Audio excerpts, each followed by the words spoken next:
Hey everyone, today we're going to look at an automation that I've built around a banking use case. This is a request to increase a transfer limit for an account. This process starts with an inbound trigger from Zendesk, and throughout the process we keep the Zendesk ticket up to date based on the automation outcomes.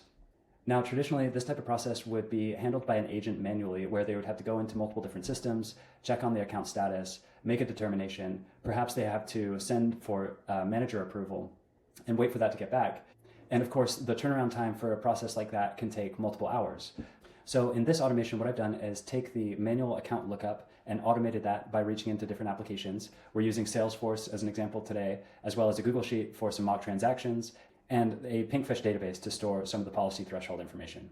What's unique about this workflow, though, is a human-in-the-loop element. I've added a manager approval step, and we'll get a notification in Slack that a manager would go in and perform an action, and the workflow will continue on and update the downstream systems and close out the ticket once resolved.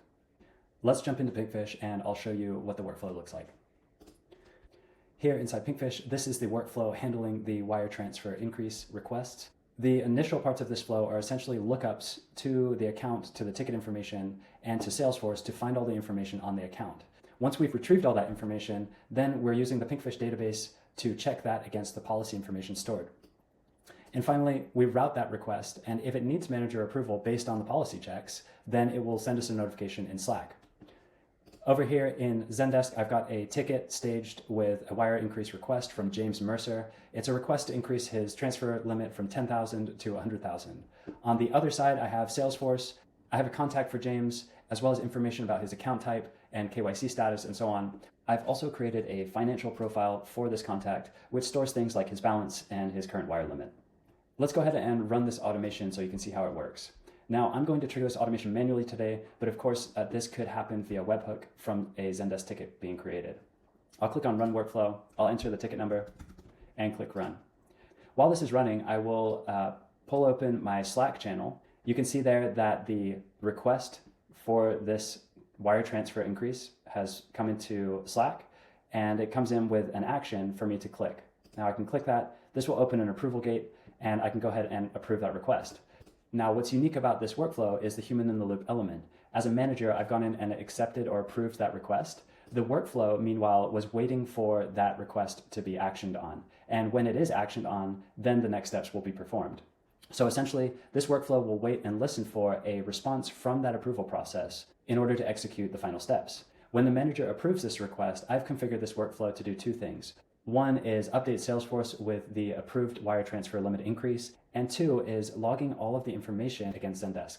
I can jump back to the ticket, and within the comments here, you can see that I got several updates from the workflow.